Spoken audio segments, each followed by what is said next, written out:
donateur de tout don excellent, l'auteur de la vie éternelle. Nous disons merci Seigneur parce que nous sommes encore une fois dans cette salle. Si nous étions malades ou morts, nous ne devions pas être là. Et c'est parce que tu nous as emprunté le souffle de vie. C'est à cause de cela que nous nous retrouvons dans cette salle. Seigneur, tout en sachant que tu as mis en nous l'âme qui ne mange que ta parole.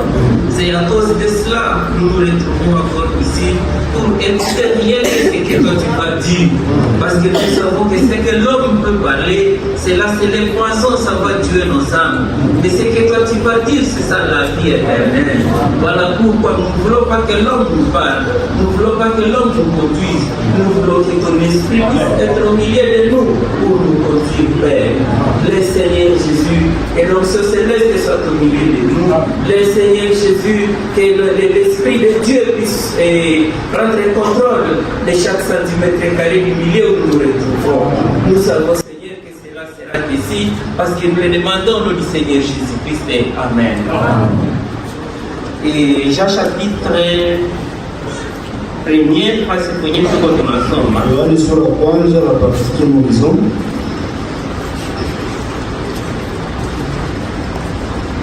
verset 40. André, frère de Simon, Pierre, était l'un de deux qui avait entendu la parole de Jacques et qui avait suivi Jésus. Ce fut celui qui rencontra le premier son frère Simon et il lui dit, nous avons trouvé le Messie. Et il les conduit vers Jésus. Jésus les a regardés. Tu es Simon, fils de Jonas. Il sera appelé Céphas. Le lendemain, Jésus voulut se rendre à Galilée. Il rencontra Philippe. Il lui dit, suis-moi. Philippe était de Bethsaïda, de la ville d'André et de Pierre. Philippe, chapitre 4, Yohana sura 4, 26. Makumi mbili na ine mpaka makumi mbili na sita. Dieu est esprit. Et il faut que ceux qui l'adorent à l'esprit et en vérité. 26, 35. La femme lui dit, je sais que le Messie doit venir. Quand il sera venu, il nous annoncera toutes les choses. Jésus lui dit, je suis moi qui te parle.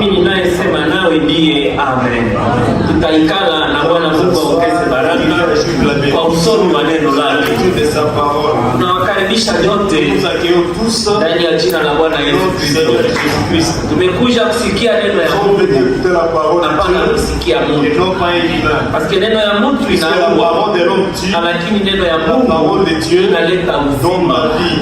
Tuko tunazungumza kuhusu Masia. Liona Nabii Branham anakuonesha kutia maandiko huku na kule kama Masia ni nani. Yatafika huku ndani ya makanisa, yatafika huku ndani ya mabarabara, utakuta watu wiko nasema kuhusu Masia.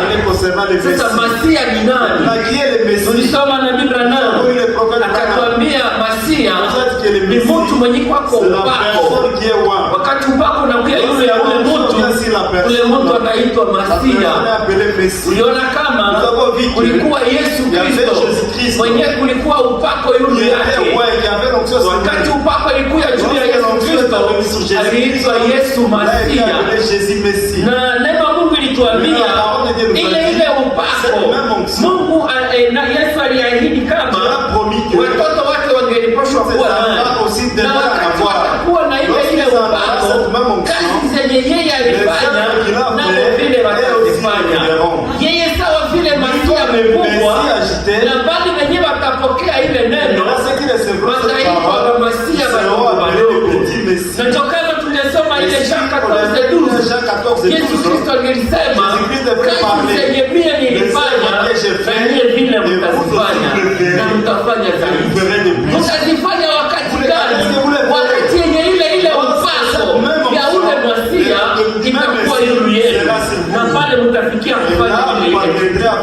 même chose. Wakati ilisha jeudi, Le jeudi, wakati tulikuwa nasoma na Biblia nao, quand on lisait les prophètes Branham, alikuwa na compare puissance ya injili na création ya courant avec la création de l'électricité. alikuwa anazungumzia Il Franklin. parlait concernant M. Anasema Franklin. Franklin Dit Franklin, alisema niko na kitu, il a dit que j'ai la chose. na kile kitu kenye alikuwa La nacho chose qu'il avait, kilikuwa hakimsaidia ça ne pouvait pas lui servir parce de que quelque chose. alikuwa nakyo Il avait la na hajue chose, il ne kukimalizia. savait pas comment l'utiliser. Tena kukatokea mtu mwingine mwenye walikuwa naita Toma Edison. Appelé Thomas. Wakati yenye Toma Edison alikuya, yeye akakuya Il découvrir est venu là de kile Franklin alikuwa nacho. Na John Branham anasema ni ile jini tuletea c'est hii la chose qui nous a mené ce courant. anasema ile matelegramu zenye tuko naona huku na kule ni ile création C'est de la la création de cette électricité. alors anasema Maintenant, il dit, ile puissance ya Yesu Kristo iko ndani ya il est kanisa. dans l'église. Anasema kanisa iko na ile puissance, L'église a cette même mais kanisa haijue puissance. kuaplika ile L'église ne puissance. connaît pas comment appliquer cette Anasema puissance. ile puissance iko ndani ya kanisa, mais kanisa iko na jaribu kuyaplike, mais iko nafunganisha masinga mbaya. Ça parvient à faire à court-circuiter Anasema les fils. sisi kanisa nataka funga singa Parce que l'église peut faire la inaenda connexion ifunga des kwenye fils. haiyatosha izola. Et ils sont là où il y a encore une Courant inashindwa kisi ya Il n'y a kupita. pas moyen qu'il y ait Maintenant, encore une connexion. Et ile pourtant, puissance ya puissance yenye kanisa quand ingelikosha tu devrais avoir et que devrait utiliser l'église. alors tuendelee ndani ya paragrafe 43 ya ile éducation.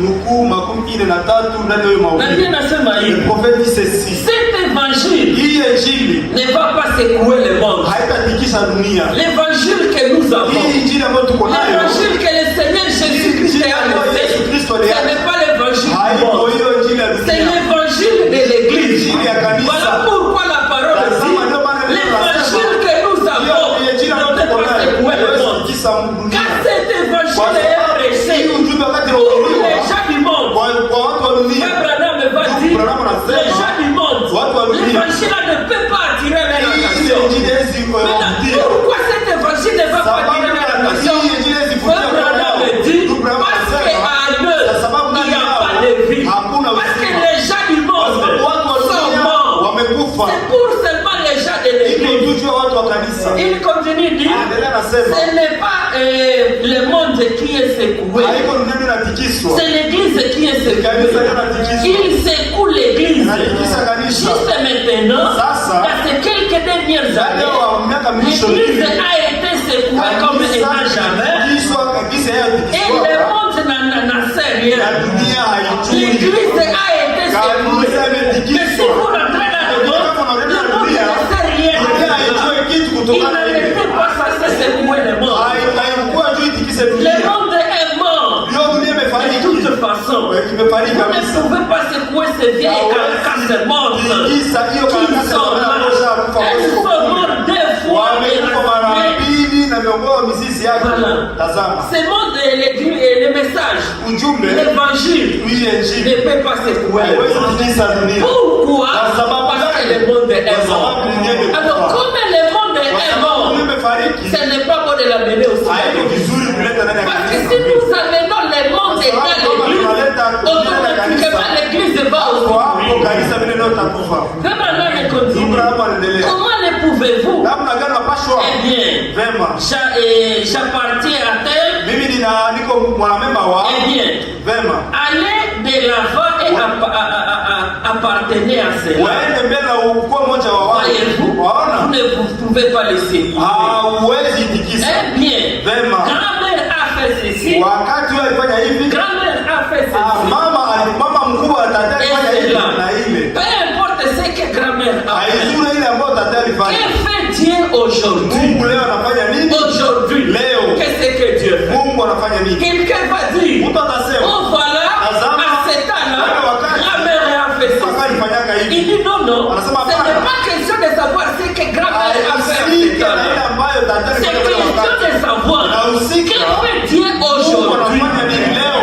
Voici la lumière. Tazama ile nuru. Marchez-y. Utembee nayo. Grand-mère a vécu à ce jour. Huyo tate aliishi kwa wakati wake. Au temps de grand-mère, Wakati wa tate, c'était comme ce ce que grand-mère était. Maintenant, aujourd'hui, nous vivons dans un autre. Les jours qu'il y a la lumière de ces jours-là, c'était un ordre. Mais vous ne pouvez pas vivre. À cet âge-là des grands-mères, ce qui était à cet âge-là, c'était un ordre à cet âge-là. Pourquoi alors ne pouvez-vous pas ne portez-vous pas ces habits seuls? Peut-être que c'était un peu trop démodé. Non, vous voulez des sons d'église, mais vous ne voulez pas de ces habits. Vous voulez les habits, vous voulez l'église de la grand-mère, vous ne pouvez pas porter ces habits. Alors le prophète va bien expliquer ça. Il dit c'est 44. Tous les vrais prophètes de Dieu, tous les vrais prophètes ont condamné les péchés. Tous les joints les font. C'est vrai. Il les font. Et Dieu tient sa parole envers chacun. Il le fait toujours. C'est-à-dire, vous recevrez chaque promesse si vous passez par la chambre de compensation de la Pentecôte. Dieu a présenté la promesse.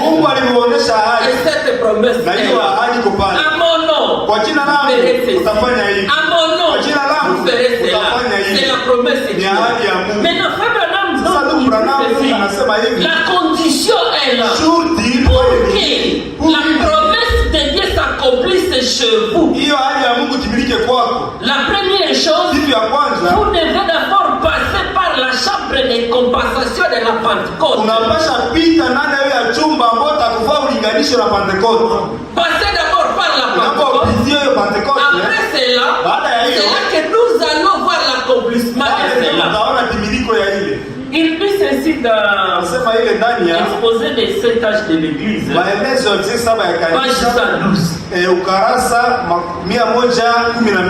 Il dit ceci. Les caractères, c'est une victoire, pas un homme. Un homme qui n'a pas de caractère ne peut pas régner. Car la puissance c'est sa caractère. C'est satanique. Quelqu'un a la puissance. Vous arrivez là-bas, il est en train de poser les mains aux malades. Les malades sont en train de guérir. Vous arrivez là-bas, il est en train de faire ceci, cela, de discernement, ceci, cela. Mais quand vous allez derrière sa vie, la vie ne reflète pas la parole. Il faut tirer attention à ça. Parce qu'un jour, on finira par comprendre que c'est du diable. Parce que Abraham est en train de dire, tout cela, on peut imiter. Tout ça, on peut imiter. Une seule chose qu'on ne peut pas imiter, c'est seulement le Saint-Esprit. Ça, on ne peut pas imiter. Alors, quelqu'un a la puissance. Vous essayez voir, il n'a jamais été dans la chambre. Il n'a jamais été dans la chambre de passation. Mais quand il lui fait ça, où est-ce qu'il s'enlève ça? Puissance, c'est sa caractère. C'est l'esprit satanique. C'est la prophète qui a dit. C'est pourquoi nous, étant que chrétiens, la parole est en train de nous dire, nous devons d'abord entrer dans la chambre de passation de la Pentecôte. Quand nous arrivons là-bas, toutes les promesses de Dieu seront réelles dans notre vie. Lisons 44 et nous continuons avec 44. Branham dit ceci. Vous savez, vous remplissez un chèque. On n'encaisse pas ce chèque tant qu'il n'est pas passé par la chambre de compensation. Ça doit passer par la chambre de compensation.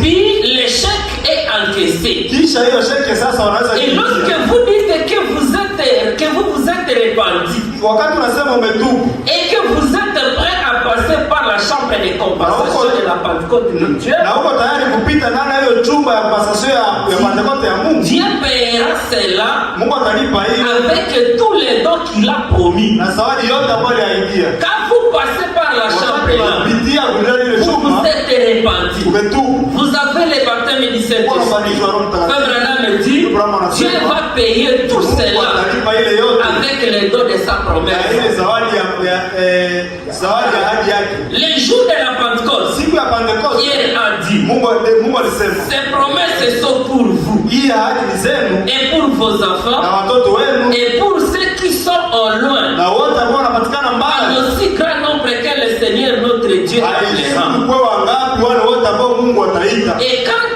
ils reconnurent Acte 2:38, Wakati walitambua Matendo ya Mitume 2:38, Dieu honora les chèques. Mungu akaservire hiyo sheke. Cela passa par la chambre de la compensation. Ile kusema imepita ndani ya chumba ya uchunguzi. Puis, Kisha voici que tazama cela sasa revint. ile ilikuwa nini? Inarudia. Narudia. Ils ont commencé à parler à langue, Walianza kusema kwa lugha, ont prophétisé, walitabiri, à glorifier fort Dieu. wakishukuru Mungu sana, wakitukuza Mungu sana. Lorsqu'un croyant Wakati mwamini signe en tant que croyant anasaini kama et mwamini reçoit le baptême du na Saint-Esprit, anapokea ubatizo wa Roho en Mtakatifu passant par la chambre de la compensation de la Pentecôte de Dieu, kupitia ndani ya chumba ya compensation ya Pentecoste ya Dieu Mungu, honorera chaque promesse et tout. Mungu atatimiza ahadi yote. Sa banque est crédible. Benki yake haikose pesa kwa wazi. Ses promesses sont Ile réelles. ahadi zake ni za kweli. Donc la promesse de Dieu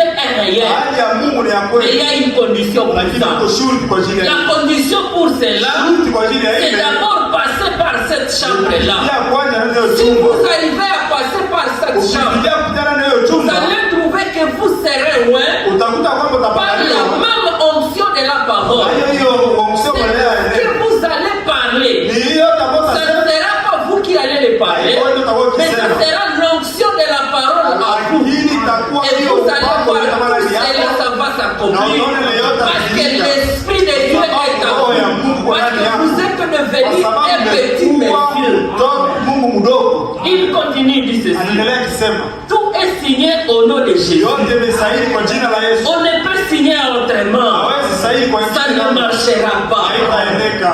Donc, la condition Shurti pour recevoir quelque chose, kwa kitu il fulani faut faire la signature au nom inaomba de Jésus. kusaini kwa jina la Yesu. Les jeudis, nous avons lu Frère Na Branham. ile kulisoma tu Branham Il était en train de dire, alikuwa quand akisema vous priez wakati au nom unaomba de Jésus-Christ, kwa jina la Yesu Kristo, quand Dieu regarde, il ne vous voit pas vous homme. uone wewe mtu Il voit comme si c'était Jésus qui était en anaona train de Yesu prier. ndiye alikuwa akiomba. Pourquoi Kwa ça? nini hiyo? Parce que cette promesse-là, Sababu ile ce ahadi n'est pas vous qui l'avez haiko prononcée, wewe ndiyo mais c'est ulitamka. Jésus qui avait dit. Tout ce que vous demanderez à mon nom, Unaomba kwa jina langu. et une fois vous priez à ce Wakati nom, unaomba kwa ile jina ça se fait comme si c'est Jésus qui inafanyikana kama avait ni dit. Yesu ndiye alikuwa akiomba. Dans cette citation, Kwa hiyo Branham mtambo a posé la question. Branham aliswali, Où avez-vous vu Jésus wapi en ushakaona train de Yesu prier la chose iko naomba et la réponse est manquée en na fait. jibu ikose Ça kuja. veut dire quand vous priez, Wakati unaomba, après avoir passé par cette chambre de Ukisha passation, chumba, une fois vous prononcez la Wakati parole, unatamka neno, si seulement c'est la promesse kama de ni ahadi ya Dieu Mungu, et que vous l'avez fait na au nom de Jésus, kuifanya kwa jina la Yesu Kristo, vous allez voir l'accomplissement. naona mabadiliko ya ile. Parce que Dieu ne ment jamais. Mungu adanganya Il kamwe. dit la vérité, Anasema kweli. rien que la vérité. Kweli tu.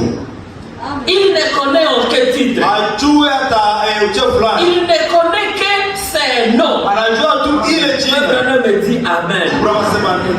Vous croyez cela? Amini ile. Certainement. Hakika. Oui, messieurs. Ndio ndugu Son bwana. nom est la seule chose. Jina yake ni ile kitu. Il a dit, Alisema demandez tout au Père en mon nom. muombe yote kwa baba wa jina langu. Maintenant, Sasa n'allez pas mettre là-dessus 4 ou 5 noms différents. usikie pale jina ile tano ambazo Il unatofautisha. a demandé que si vous pouvez faire la Alisema wewe prière, unaweza fanya maombi faites-la au nom de Jésus. Fanya kwa jina la Yesu. Seulement en son nom. Kwa ile Et jina. comme le nom nous conseille de ne pas faire en utilisant 2 ou 4, 5 autres Anasema noms. usifanye Il kutumikisha dit jina tano na ile. non, Anasema il hapana. ne les connaît pas. Ajue zile jina zingine. L'échec ne va pas venir. Hiyo sheke haitakuja. Vous aurez une somme sommation pour contrefaçon. utakuwa na hiyo kitu ambacho unapinga hiyo. Mais lorsque vous passez par la chambre de compensation, Lakini wakati unapita ndani ya chumba Dieu vous fera savoir Mungu atakuonesha si c'est kwamba passé par la chambre de compensation kama umepita ou ndani non. ya chumba kwa sababu Ce que vous demanderez kama mtaomba vous sera donné. utapewa. Si vous demandez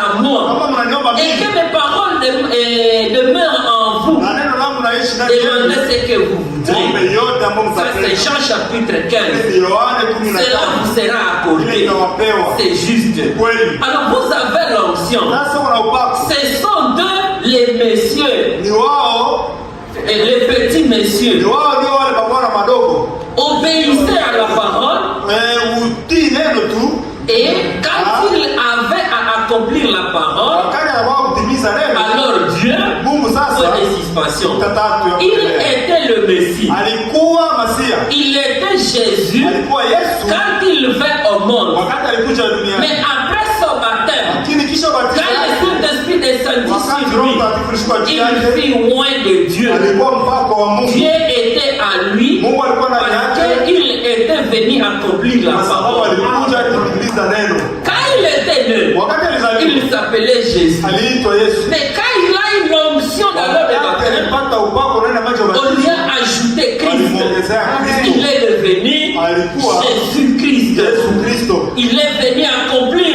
une parole. Alimtimiza neno Et fulani. nous aussi, nous avons commencé au Sisi début vile tulianza de mwanzoni notre ya prédication. mahubiri yetu. Frère Branham nous a Abrahamu dit, alituambia si nous sommes sur cette kama terre, tuko juu ya ce hii n'est dunia, pas pour un jeu du hasard. haiko kwa kuandisha. Nous sommes aussi sur la terre, Tuko duniani c'est hapa pour accomplir aussi la parole. kutimiliza neno. Et quelle était cette parole? Na ile neno ilikuwa ni Quand Dieu a créé l'homme, wakati Mungu aliumba il a mtu, dit à l'homme, aliambia mtu, moi je vais gérer les cieux. mimi nitachunga Et huko toi, juu. homme, tu vas gérer Na wewe la terre. mwanadamu utachunga Donc, nous duniani. sommes sur la terre Hapa duniani pour accomplir une kwa mission. kutimiza kazi fulani. Et même, Na la parole est en train de répéter ça. neno unarudia Et ile la nature na aussi kwamba hiyo est umbo en hii train de nous observer, en train de voir où sont ces hommes qui peuvent accomplir cette parole. Où sont ces hommes qui peuvent manifester la parole de Dieu. wanadhihirisha neno la Mungu. Jésus, Yesu l'Esprit sur lui, Roho juu il yake devient Messie. anakuwa Masia. Et nous aussi, Na sisi c'est vile même l'Esprit sur ile ile nous, roho juu nous yetu devenons des petits Messies. tunakuwa wana wadogo wa Masia Il wadogo. continue, il dit ceci. Anasema endelea hivi. Quand vous venez à cet hôtel, Wakati tunakuja hapa madhabahu, venez ici pour accomplir la parole de kuja Dieu. hapa kutimiza neno la Mungu. Vous quittez là-bas. Kutoka Il kule y a peut-être quelqu'un qui a dit, na zingine kwa mtu ambaye je vais anasema prier pour les malades. leo wagonjwa Passez devant ceux qui sont malades. mbele yote Alors, wagonjwa. Abraham dit, quand vous quittez votre siège, Kama tunatoa nafasi vous yako venez ici à l'hôtel. hapo madhabahu, Il dit, venez tunakuja pour accomplir la parole de kutimiza Dieu. neno la Mungu. Et maintenant, quelle est cette parole de Dieu que vous venez accomplir Neno là? la Mungu ni ya watu Il ambao dit wanataka ceci. kutimiza, anasema hivi. Venez sur l'invitation Kuja kwa que hivyo vous avez reçue à 10 ans. ambao ulipewa Que akisema celui qui veut ule ambao vienne. anapenda aje. C'est ça l'invitation. Ile ndio aliko. Jésus donne l'invitation aux gens. aliko kwa watu. Il dit, moi j'ai vu, Anasema mimi j'ai Yesu dit ceci. ninasema hivi. Que celui qui Ule veut ambao anapenda vienne. aje. Alors là où tu es assis là, Wale ambao tu naketi attends cette invitation. unasikia hiyo aliko. Non, non. Hapana. Comment on m'appelle? Kwa sababu ananiita Et ninaenda. quand il va venir, il va venir pour venir accomplir cette Utakuja parole-là. kutimiza ile Pour neno. accomplir cette invitation-là. Alors, ile aliko. Abraham dit, Abraham anasema, explique pourquoi il dit ça. Anafasiria kwa sababu gani anasema hivi. Allons-y. Twende. Ne venez pas Usije en promettant, kwa kuahidia. eh bien Seigneur, Ndio Bwana, si tu me guéris de ce kama mal, unaendesha kwa hiyo de ce malaya. mal de ventre, Hii malaya je tuko. crois que je te servirai. Na bila wanda Ouais, des kutumikia. passions. Endelea. Il dit ça. Anasema hivi. Quand vous venez, Wakati ne unakuja venez pas en promettant. usikuje wa Parce que kuahidi. ce n'est pas vous qui vous Kwa amenez. sababu wewe Il y a haushiriki. quelqu'un qui vous appelle. Mtu anakuita. Alors vous venez unakuja. selon l'appel de celui-là qui vous Kutokana na appelle. mtu yule ambaye Mais ne anakuita. venez pas selon ce que vous Lakini connaissez. usikuje kutokana na ile ambayo unajua. Il continue ceci. Endelea nasema. Ne venez pas ainsi. Usikuje vile. Avenant, Ukikuja dites-lui que mwambia vous kwamba êtes invaurien. siko Que kitu. vous ne valez rien. Hauko Que chochote. vous ne voulez être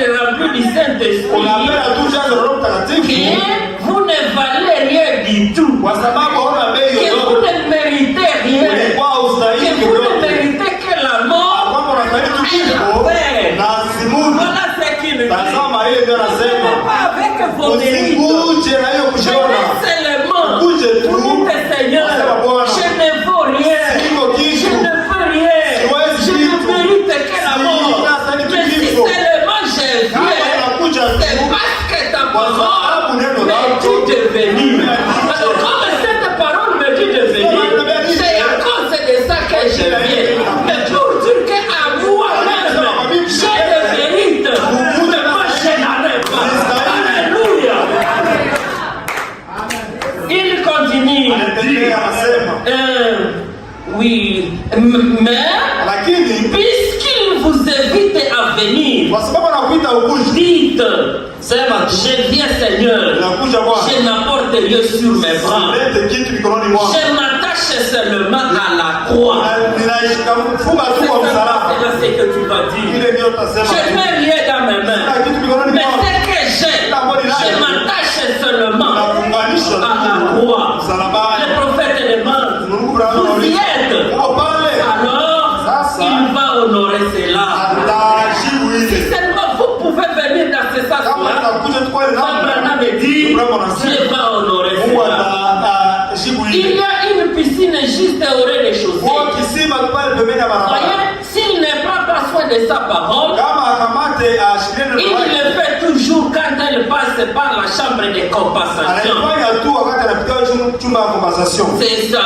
Ni kusema Donc il prend soin de sa parole anashikilia neno lake, à condition shurti tu que sa parole passe par la chambre de neno compensation. lake ipitie ndani ya chumba ya Quand compensation. un homme dit qu'il croit en Jésus, Wakati mtu mmoja anambia naamini Yesu, qu'il l'accepte comme son sauveur personnel, mkombozi wake wa kipekee, Dieu lui donne un chéquier. Mungu anampatia hiyo shekie. Vous venez auprès de Dieu, Unakuja kwa vous Mungu, dites Seigneur, Bwana, je unasema crois, ninaamini, je crois que tu es le sauveur de ma vie. naamini ya kwako na mkombozi wa maisha yangu. Dieu vous donne le chéquier Mungu anapatia kitabu ya pour Biblia. tout ce qu'il veut demander. Kwa yote ambayo tunataka kuomba, Tout ce que vous allez demander, yote ambayo taomba, il va vous donner ça. C'est à vous de remplir ce chéquier. wewe kujaza hiyo kitabu. Il n'a qu'à signer il n'a qu'à signer le nom de Jésus là. Yeye atasaini tu huku chini On jina parle ya Yesu, de chéquier. huku chini ya hiyo Il n'y a shekie. pas à, il n'y allait pas avec un autre nom, Usiende na ingine jina, car ça ne marchera pas. sababu haitakuwa. Voyez-vous, Waona, vous devez passer par la véritable chambre de compensation de la Pentecôte. unapasha pitia ndani ya chumba ya compensation ya kweli ya Pentecoste. Et quand c'est fait, Wakati inafanyika, alors votre chèque sera contenu, sasa pale sera reconnu, ile sheke yako itajulikana et il paiera toujours les promesses de Dieu. na italipa ahadi zote za Mungu. Chacun de ces messieurs, Kila mtu kila mmoja wa wale wamasi wadogo wadogo recevra la contre-valeur. atapokea na kupatia kitu ambacho kinastahiliana na hili. C'est ça ce qu'on était en train de parler du Messie. Ile ndio ambayo tulikuwa tunazungumzia kutokea Masihi. Selon Jacques 14 et 12. Kutokana na Yohane 14:12. L'onction Huyo bako sur l'homme juu ya mtu et ramène cet homme-là linarusha ule mtu à devenir un petit Messie. kukuwa Masia mdogo. Alors nous allons continuer Tutaendelea sasa avec notre petit point. ile nukta nyingine ndogo. C'est là peut-être qu'on ira Sasa terminer. nyingine pale ndio tutamalizia. Toujours dans les Messies, Hiyo ndani ya hiyo kitabu ya paragraphe Masia 48, nukuu 48. il dit ceci. Anasema hivi: Nous vivons dans les derniers jours, tunaishi wakati za Mungu, siku za mwisho, dans le dernier âge, kizazi cha mwisho, l'âge de la Odyssée. kizazi anaotukia. Nous savons ça. Tunajua hili. Premier âge, deuxième, Kizazi ya kwanza, ya pili, cinquième âge, kizazi ya saba, les derniers âges. kizazi ya mwisho. L'un des âges Moja ya vizazi les plus sombres ya giza qui ait jamais existé depuis les âges sombres. ambao hajawahi kukua tangu vizazi vyote vya giza. Un âge plus hypocrite.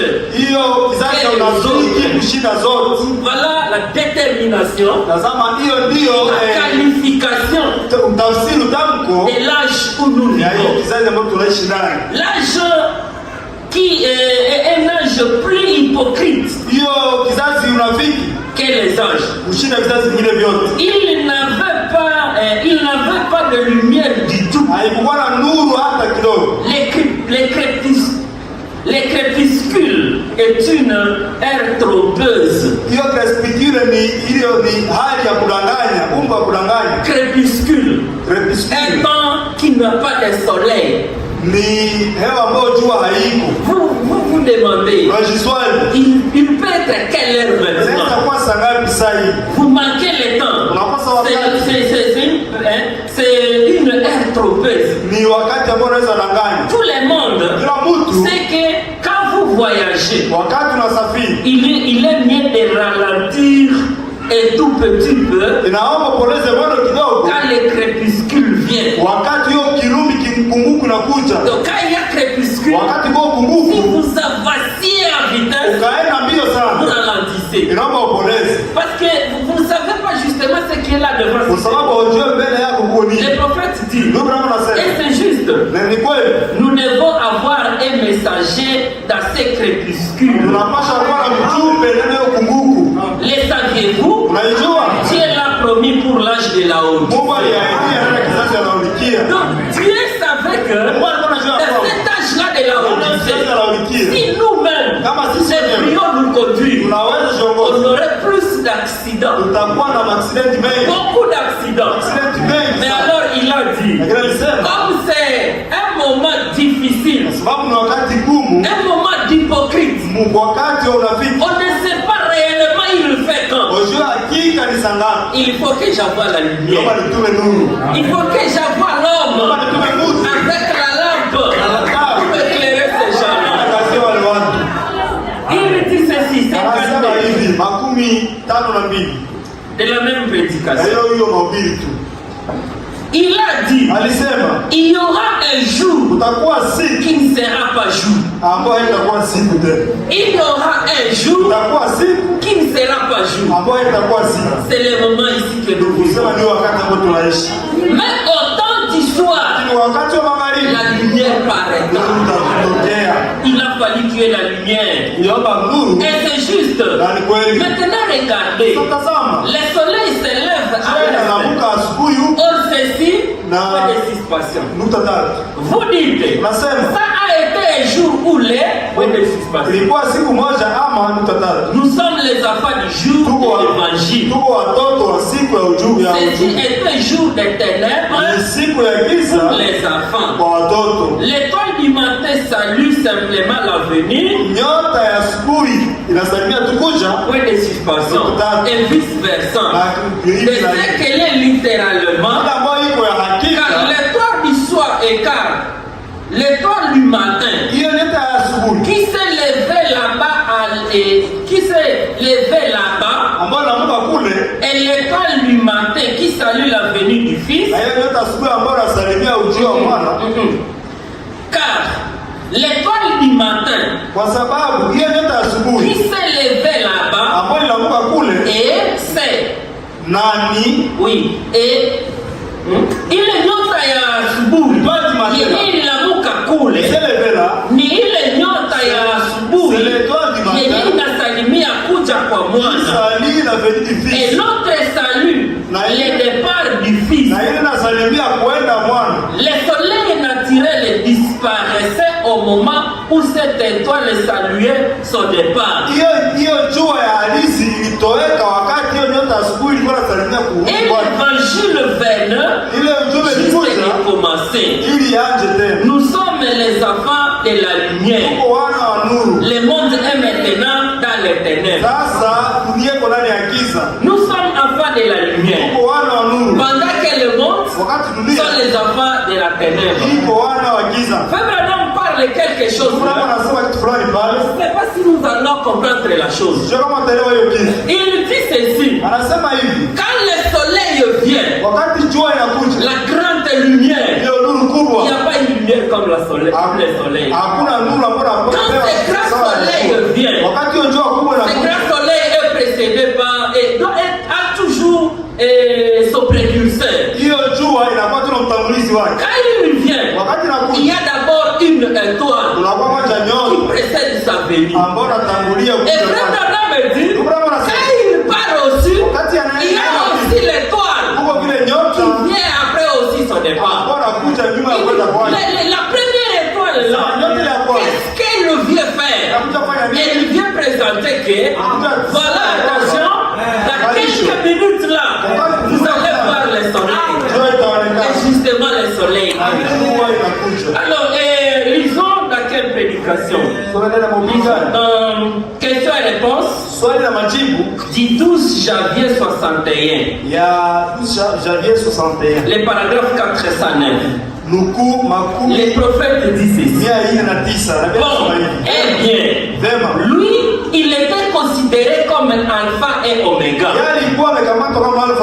Les commencements et la fin, la pierre de jaspe et de sardoine. Voyez ce que je veux dire? Maintenant, comme la venue du Christ approche,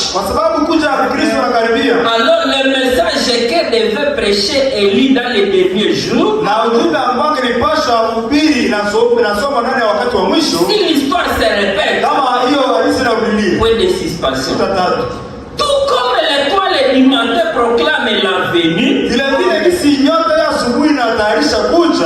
là, l'étoile du soir proclame la venue d'un jour nouveau. Il y a une étoile du soir. Quand cette étoile du soir se présente, ça veut proclamer aux gens qu'il y a un jour nouveau qui vient. Voici venir le soleil. Alors, elle proclame le départ du soleil que nous avons eu et la venue d'un soleil nouveau. Vous voyez, un ange nouveau, d'état nouveau qui arrive. L'œuvre de l'étoile. Nous avons parlé, quand on a introduit notre sujet, nous avons parlé de deux étoiles. Nous avons parlé de la première étoile qui a précédé la venue de Christ. Cette étoile a présenté, voici l'agneau de Dieu qui ôte le péché du monde. Et son œuvre était finie. Il y a eu la deuxième étoile.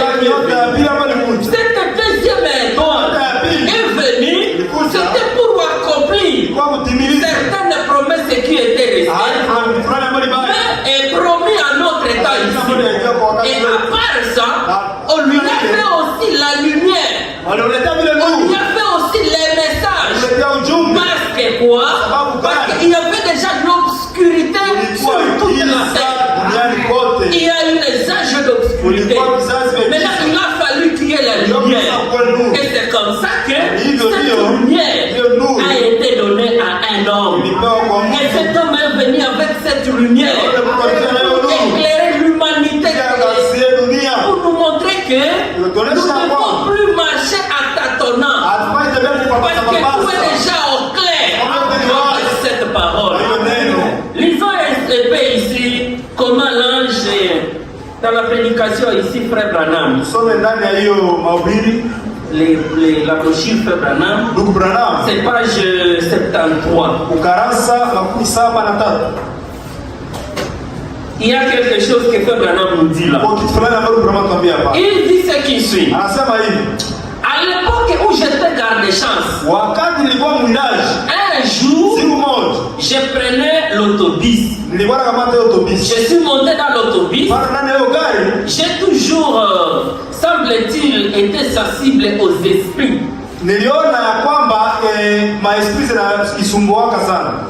Sensible. Oui, j'étais debout. Il y avait un marin debout derrière moi.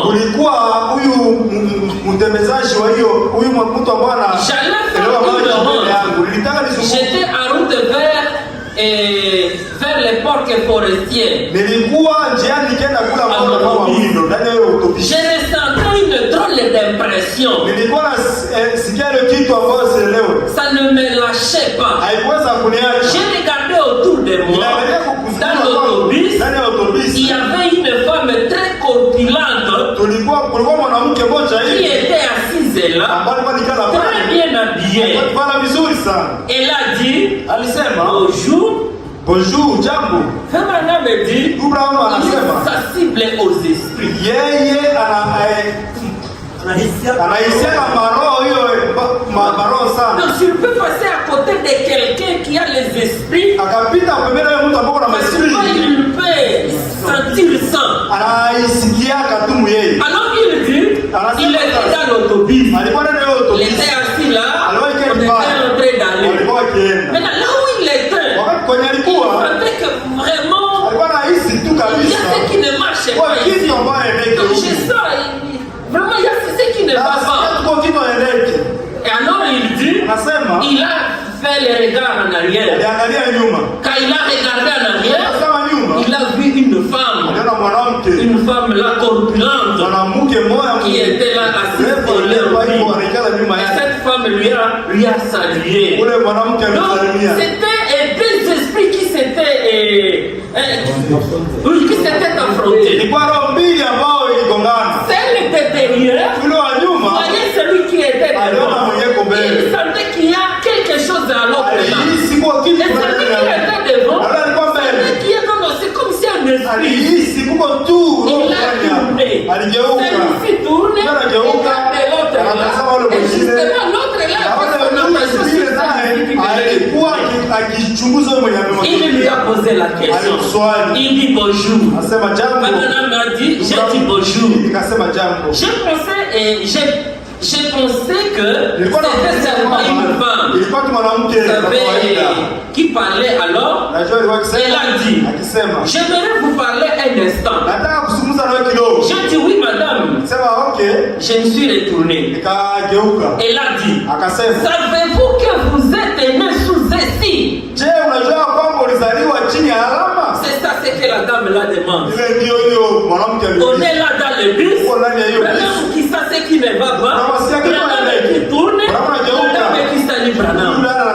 Et la dame qui dit, est-ce que je peux te parler pour un instant?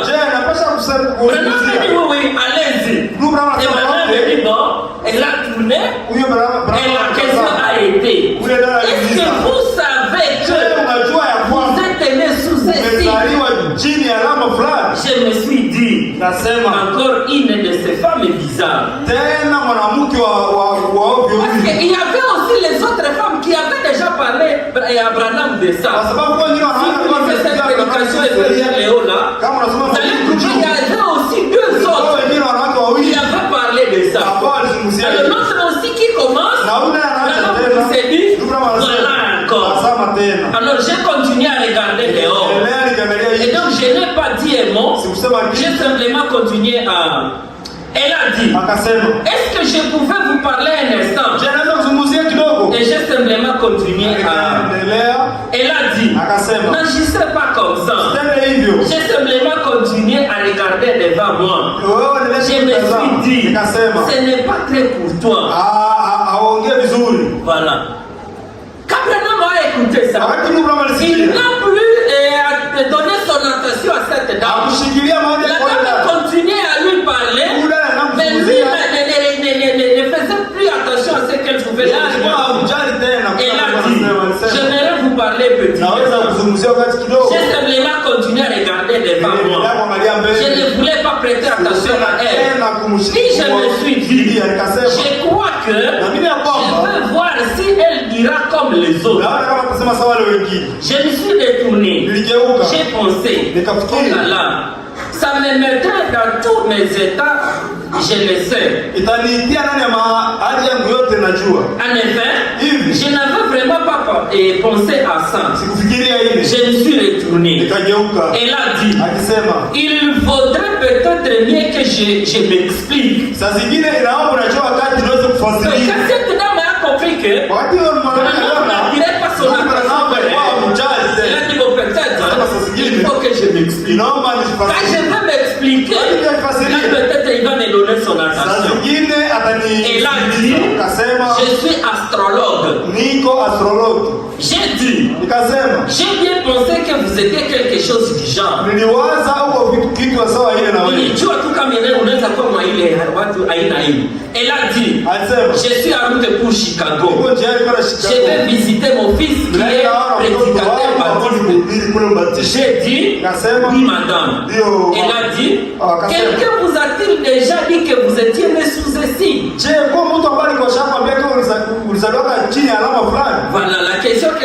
pose à Branham.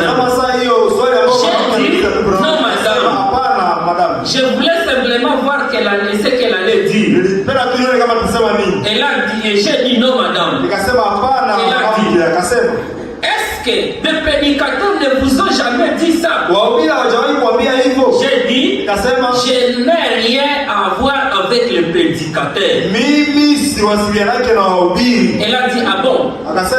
Et elle m'a dit, j'ai dit, elle a dit, si je vous donne le moment précis de votre naissance, me croirez-vous? J'ai dit non madame. Elle a dit, eh bien, je peux vous donner le moment de votre naissance. J'ai dit, je ne crois pas ça. Elle a dit, vous êtes né le 6 avril 1909 à 5h du matin. Voilà ce que l'astrologue dit à Branham. Si j'étais dit que tu étais né, est-ce que tu peux me croire? Toi tu étais né le 6 avril 1909. J'ai dit c'est exact. J'ai dit, comment le savez-vous? Donne au mari qui est là et le moment de sa naissance. Elle a dit, je ne peux pas. Mais j'ai dit pourquoi? Comment se fait-il que vous le sachiez? Elle a dit, écoutez messieurs, quand il s'est mis à parler de l'astronaute là, il a dit, vous vous souvenez, quand l'étoile du matin est apparue, celle qui a conduit les mages à Jésus, je me suis fait dérober à la question, vous savez. J'ai dit, eh bien, je ne sais rien de la religion. Donc pour bien comprendre ça, il faut commencer la conversation là au début. Il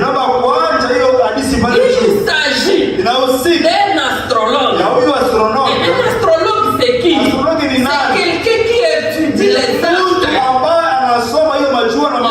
Je vous expliquer que c'est comme les mages. Quand Jésus était né, nous n'allons pas dire qu'à ce moment-là, Jésus était né seul. C'est pas ça. Il y a les affaires qui étaient nés par-ci, par-là. Mais quand les mages ont vu, ils ont vu l'étoile qui était le signe de quelqu'un qui était né quelque part. C'est pourquoi il partait avec précision. Et voilà, cet astrologue aussi, est-ce que je peux te dire le jour où tu étais né? C'était le 6 avril 1909. Maintenant, mais qui s'étonne? Pourquoi ça? D'accord, j'ai compris. Dis aussi, l'autre ici, il était né quand? Les signes là n'étaient pas sur le marin, mais les signes étaient sur lui. Alors lui était astrologue. Il ne devrait pas lire là où il n'y a pas de signes, mais il fallait qu'il lise là où il y a le signe. Et c'est à cause de ça, chez l'autre on a trouvé, mais chez l'autre là on ne devrait pas. Jésus est né, les enfants ici sont nés, les enfants sont nés là-bas, mais l'étoile qui est venue a montré un signe de bébé. C'est pourquoi vous allez comprendre que même ces mages qui étaient partis là où Jésus était, ils n'étaient pas au même endroit. Chaque mage était à son coin, en train d'étudier ces signes à son coin. Vous allez nous expliquer ça ici. Ils s'étaient rencontrés, chacun à son coin. Il regarde l'étoile. Bien qu'il y a des étoiles, mais cette étoile ici, ça présente des signes. Je veux suivre cette étoile. Et l'autre là-bas à son coin, cette étoile ici, je veux suivre cette étoile. Et troisième mage a aussi suivi l'étoile. Et ils sont partis se rencontrer quelque part, là où il y avait un bébé, qui n'était pas seul à naître à ce moment. Continue avec la conversation du prophète. Elle a dit, eh bien, vous avez mages qui étaient venus voir Jésus. Shakasikia kuhusu wamajusi ambao walikuwa na Yesu. J'ai dit oui. Akasema ndio. Il a dit. Akasema. Eh bien, les mages, qu'est-ce que c'était? Wamajusi kulikuwa nini? Oh, j'ai dit. C'était simplement des mages. Wamajusi tu ile ndio ninajua. Elle a dit. Akasema. Lakini un mage. Qu'est-ce que c'est? Nani? Elle a dit. Akasema. La même chose que moi. Hiyo sawa sawa na un astrologue. Huyo astrologue. Un contempleur d'étoiles. Comme il les appelle. C'est ça un mage. Un mage c'est un astrologue. Un mage c'est un contempleur des étoiles. Et elle a dit, vous savez, Dieu, avant qu'il fasse quoi que ce soit sur la terre, il annonce toujours dans le ciel et ensuite sur la terre. Avant que Dieu fasse quelque chose, il annonce d'abord au ciel. C'est pourquoi un astrologue, lui qui lit les choses du ciel, il peut voir la chose qui d'abord a été montrée au ciel, et cette même chose, l'astrologue va détecter ça ici. Et c'est ce que les mages ont fait. Ils ont vu l'étoile et ils sont venus chercher ce que l'étoile signifiait. Et j'ai dit, je ne sais pas. Elle a commencé et elle a nommé 2 ou 3 étoiles, disons. Mars, Jupiter et Vénus. Ce n'était pas celle-là, mais elle a dit, elles se sont croisées, sont venues voir Jésus. L'un était de la lignée de Cham, l'autre de celle de Sem, et l'autre de celle de Japheth. Et elle a dit, quand ils se sont rencontrés à Bethléem, les 3 étoiles où ils étaient, chaque personne de la terre, elle a dit, a quelque chose à voir sur ces étoiles. Elle a dit, demandez à ces matins-là, quand la lune se retire, si la planète terrestre se retire, si la marée se retire, elle ne monte pas en même temps. J'ai dit, je n'ai pas besoin de lui demander. Ça, je ne le sais pas. Donc, l'astrologue ici veut montrer que ce qu'il est en train de faire, c'est dans sa fonction, c'est dans sa nature, avec sa nature d'astrologue. Ce qu'il est en train de dire, c'est ce qu'il devrait dire. C'est elle seule qui devrait retrouver ça. Parce que c'est dans ses attributions en tant qu'astrologue. Et maintenant il demande, tu vois l'autre ici c'est un marin, demande de lui aussi quand est-ce que la mer s'agite, quand est-ce que ceci c'est là. Parce que lui aussi, il a sa fonction, il doit connaître aussi ça.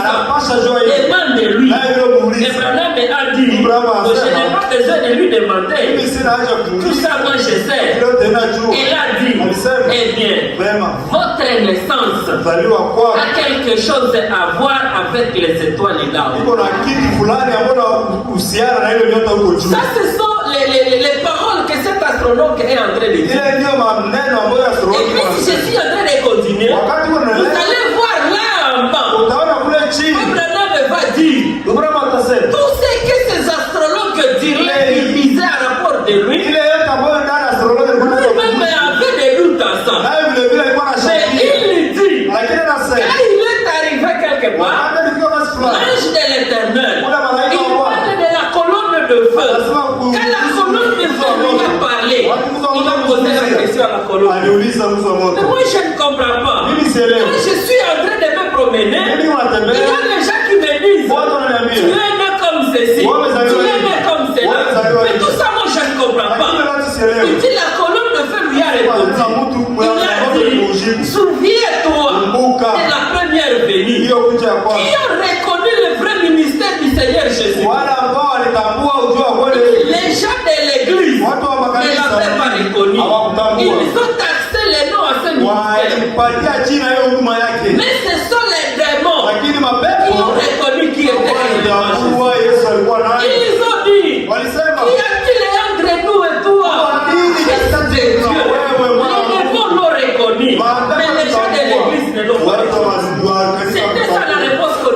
donné. Continuons et puis il dit ceci. Et je dis, eh bien, ça je ne sais pas.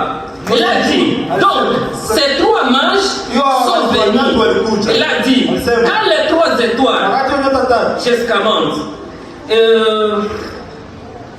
Alors cette nuit-là, quand il m'a parlé des sangs, je lui ai demandé, j'ai dit, mais comment se fait-il que c'est toujours les médiums et tous ceux-là et les gens possédés du diable qui m'apparent, alors que les clergés là, mes frères, me disent que c'est du malheur. Donc tout ça, ça les dérangeait. Les médiums là, c'est ceux qui me parlent de ça. Les gens qui sont possédés, c'est ceux qui me parlent de ça. Mais et pourtant, ce sont les choses qui concernent Dieu. Je croirais que ce sont les pasteurs qui viendraient. Vraiment, frère, tu es un homme de Dieu. Le ministère que tu as, c'est Dieu qui te l'a donné. Les prédicateurs, les pasteurs, ne me parlez pas de ça. Mais pourquoi ces gens-là? J'ai écouté ce qu'il a dit lui. C'est lui qui est au-dessus sur la photo. Ce qu'il m'a dit. C'est lui-là. Il est au-dessus sur la photo. Qu'est-ce qu'il m'a dit? Vous savez, les témoignages des personnes peuvent vous décourager. Mais attendez, qu'est-ce que Dieu dit de vous? Tout le monde se connaît. Vous pouvez être là, vous avez fait un pas, un deuxième pas. Maintenant quelqu'un viendra vous dire, quand tu es en train de dire que tu es chrétien. Mais depuis que tu étais baptisé, nous on n'a jamais rien vu de ça. Maintenant toi tu dis, ah, les gens n'ont jamais vu ce que j'ai fait. Je suis en train de rien faire. Directement j'ai vécu. Il faut pas suivre ce que les gens disent. Les témoignages des gens peuvent vous décourager. Mais regardez seulement. Attendez-vous à Dieu. Vous allez vous attendre à Dieu. Qu'est-ce qu'il va vous dire? Il va vous dire, vous n'êtes pas ce que vous étiez. Ce que vous venez d'être. Ce n'est pas ce que vous êtes. Dieu va vous dire. Voilà. Il s'est attendu. Il dit, c'est lui qui est là au-dessus de la photo. Il a dit, ce qui est arrivé à l'époque arrive de même aujourd'hui. Il s'est mis à m'expliquer que quand le ministère de notre Seigneur Jésus-Christ a commencé à se manifester, les prédicateurs disaient qu'il était Belzébuth, les diables. Mais les démons, eux, disaient qu'il était le Fils de Dieu, les saints d'Israël. Le discernement des démons. Les démons l'ont reconnu. Ils ont compris qui était réellement cet homme. Mais les prédicateurs de cet temps-là n'ont pas réussi à les connaître. Et regardez Paul et Barnabas, quand ils étaient là-bas en train de prêcher, les prédicateurs disaient, ces hommes-là chambardent de tout. Et ils sont mauvais. Ils sont du diable. Voilà ce que les prédicateurs disaient à Paul et l'autre là. Et ils sont du diable. Et une espèce de petite dizaine de bonnes aventures là.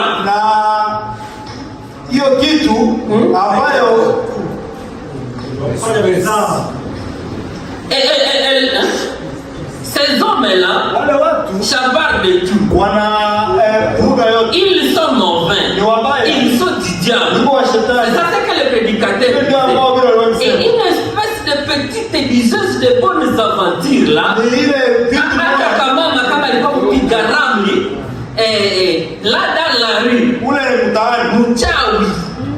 Et là dans la rue, il a reconnu que Paul et Barnabas étaient les hommes de Dieu. Et il a dit, ce sont des hommes de Dieu qui nous annoncent les chemins de la vie. Pas vrai, les spirites et des défunts déjà possédés du diable. Les spirites et les défunts ont reconnu les hommes de Dieu. On reconnu que celui-ci c'est le Fils de Dieu. Mais les gens de l'église n'ont pas reconnu ça. Voilà, c'était ça la réponse que la colonne de feu a donné à Abraham. Tout ce que ces gens sont en train de dire, ils ne sont pas en train de mentir. Tu es né sous estime. Tu es né avec l'objectif. Et ce qu'ils sont en train de te dire, c'est la réalité. Nous continuons ici. Le Messie 53.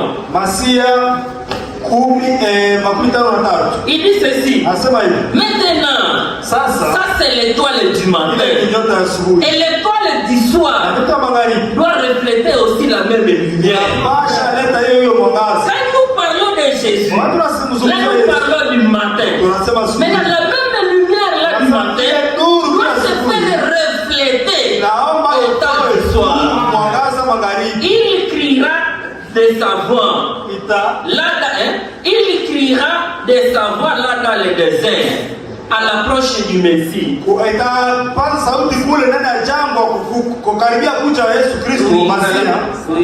Il va aussi montrer les signes du Messie qui vient. Il sera un prophète de Dieu, un grand homme. Et quand il viendra observer ce qu'il fera, la Bible dit qu'il le fera. Quand ce prophète viendra, la Bible parle, détermine réellement ce prophète. Comment sera ce prophète? Comment on reconnaîtra ce prophète? La Bible dit qu'il le fera. De même, avant que le jour ne vienne, il y avait un temps dans l'église où ce que Jésus a dit s'accomplira. Comme il en était au jour de Sodome. Et si en sera-t-il à la venue du Fils de l'homme? Le monde est dans une condition sodomite. Nous le savons tous. Et c'est juste l'église. Le monde est dans une condition sodomite. Maintenant écoutez, quel genre de message Sodome a-t-il reçu? Ils ont eu un Billy Graham moderne. Et qui est venu et qui est allé prêcher aux intellectuels.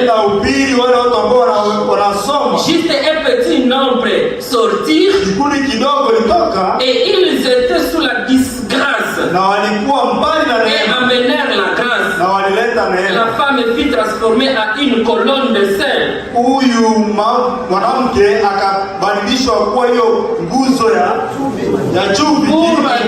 Oui, pour avoir regardé derrière. Maintenant, remarquez cela. Un ange s'était à l'écart avec Abraham. L'ange resta avec Abraham. Il était supposé ne pas les connaître. Dit à Abraham, où est ta femme Sarah? Il répondit, elle est dans la tente derrière toi. La Bible dit qu'elle était dans la tente derrière l'ange.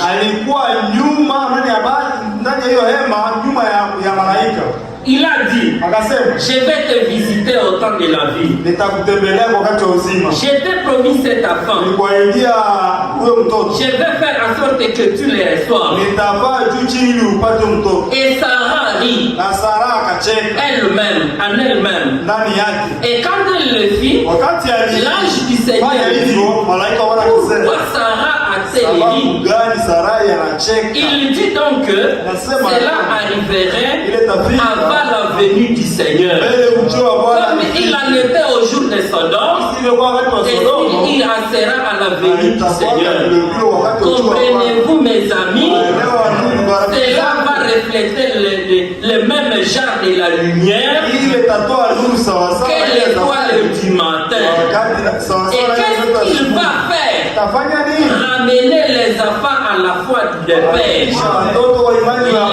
les pères de la Pentecôte. Voilà ce qu'il va faire. Il va faire la même chose que ce qu'il a fait. Alors pour terminer ici dans 82 de la même prédication, il dit ceci: maintenant, voici en amateur la même chose que fit Jésus en parlant à la femme. Angalia onesho wazi ya ile yenye Yesu alifanya wakati alikuwa anasema na ule mwanamke. Avant-hier, un homme est venu vers moi et s'est assis là et a dit: je m'étais engagé dans la porte pour sortir. Nilitoka papo hapo kwa kutaka toka. J'allais la voyer là. Au bureau chez Frère Mercier et autres. Il a dit: Frère Branham, j'ai dit oui. Il a dit: pouvez-vous m'aider?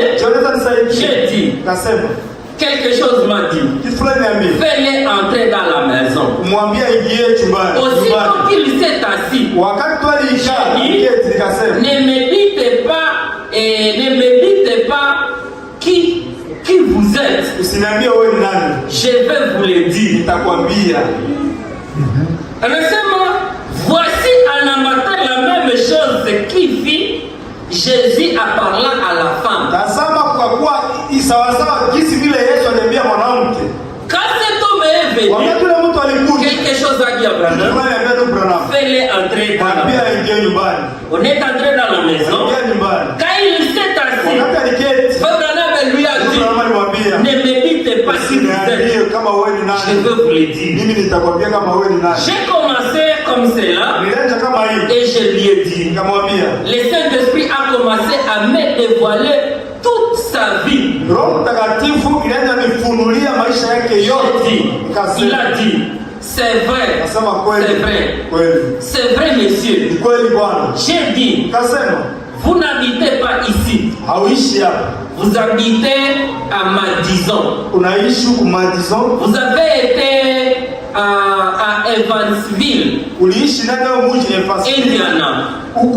Et vous êtes entré dans un groupe qui pratique et culte là-bas, n'est-ce pas? Il a dit oui. Une école biblique.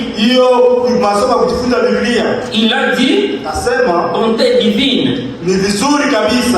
Comment les savez-vous, monsieur?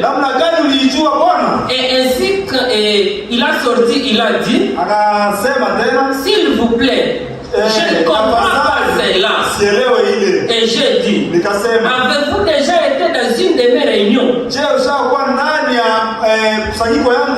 Il a dit: je n'ai jamais su votre nom. Il y a quelques juste environ 25 minutes, quelqu'un me l'a dit quand j'ai traversé Louisville pour venir ici. Un homme du nom de Monsieur Sandy. Il a dit: je n'ai jamais su votre nom.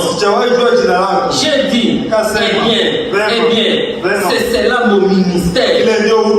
Il a dit: si je comprends bien cela, quand Jésus parlait à ses disciples, il savait ce qu'il y avait dans leur cœur.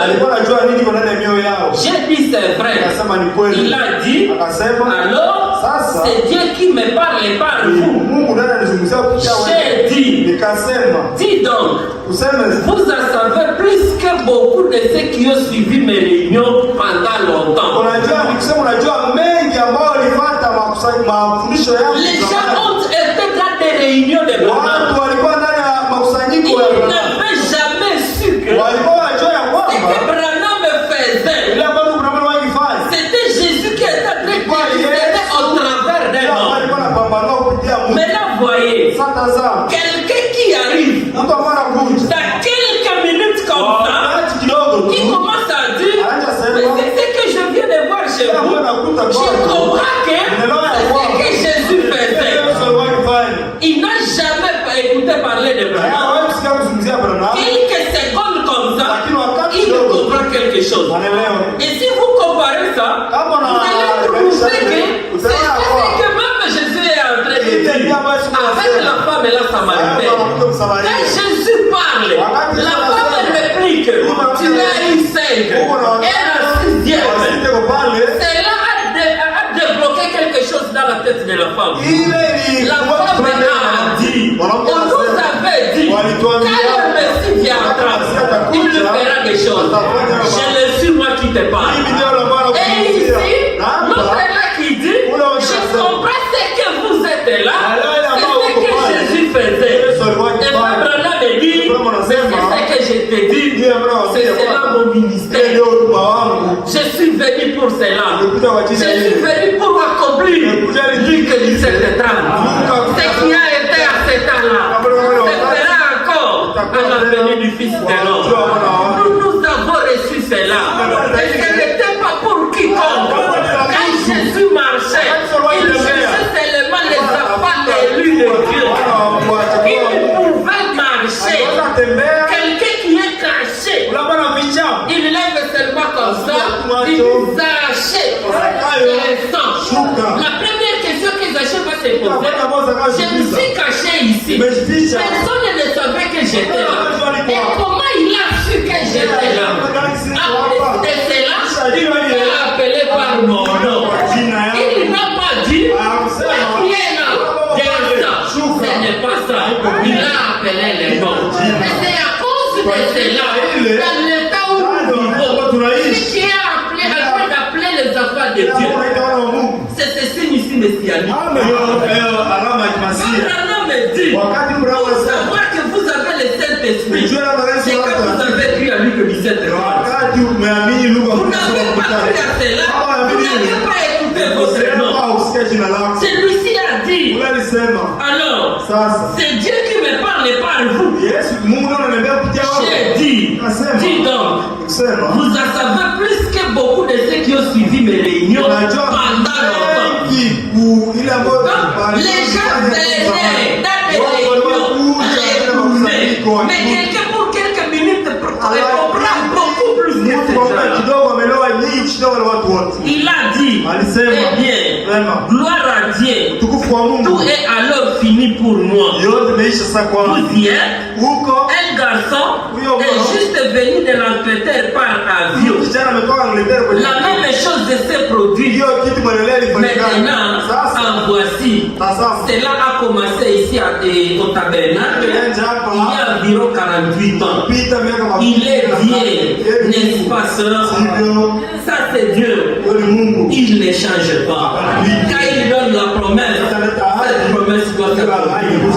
Il nous a promis de venir encore nous assister dans ces derniers temps. Et cette promesse, Dieu l'a accomplie. Et nous disons gloire à lui. Parce que